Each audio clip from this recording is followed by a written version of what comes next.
Hello বন্ধুরা, কেমন আছে সবাই? আশা করি সবাই ভালো আছো। আমিও খুব ভালো আছি। ববিতা অফিসিয়াল চ্যানেলে সবাইকে ওয়েলকাম জানিয়ে নতুন আর একটি সুন্দর রান্নার রেসিপি নিয়ে চলে এসেছি। আজকে করে দেখাবো তোমাদের মশলা পটল। চলো রান্নাটা শুরু করা যাক। আর তার আগেই বলে দিই বন্ধুরা, প্লিজ আমার চ্যানেলটিকে সবাই একটু সাবস্ক্রাইব করে দিও। দেখো বন্ধুরা, প্রথমেই নিয়ে নিয়েছি কতগুলো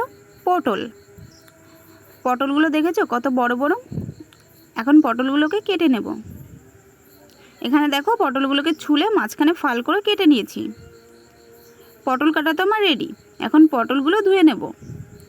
ধুয়ে কিছুটা লবণ দিয়ে মেখে রেখে দেব। আর এদিকে দেখো বন্ধুরা, আমি মশলাটা করে নেব। রসুন, পেঁয়াজ, আদা, শুকনো লঙ্কা, কিছুটা গোটা জিরে, সমস্ত মশলাটা আমি পেস্ট করে নিয়েছি। মশলা আমার পেস্ট হয়ে গেছে। এদিকে দেখো পটলটার গায়ে একটু হলুদ লাগিয়ে নেব। এখানে কড়াই বসিয়ে দিয়েছি। কড়াই গরম হয়ে গেছে। কড়াইতে তেলও দিয়ে দিয়েছি। এখন একে একে পটলটাকে আগে ভেজে নেব। এপিট ওপিট সুন্দর করে পটলটাকে ভেজে নেব। পটল ভাজা আমার কমপ্লিট।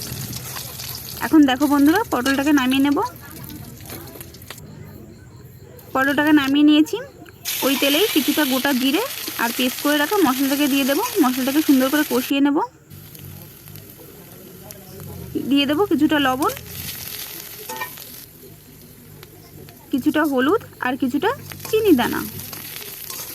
ভালো করে মশলাটাকে কষিয়ে নিয়ে এখন ভেজে রাখা পটলটাকে দিয়ে দেব। দেখো ভেজে রাখা পটলটাকে দিয়ে দিচ্ছি বন্ধুরা।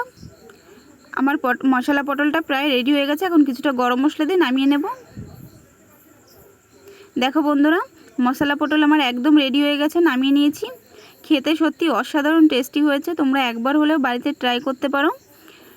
আর আমার রেসিপিটা ভালো লেগে থাকলে like, comment, share and subscribe করে দিও। বাই।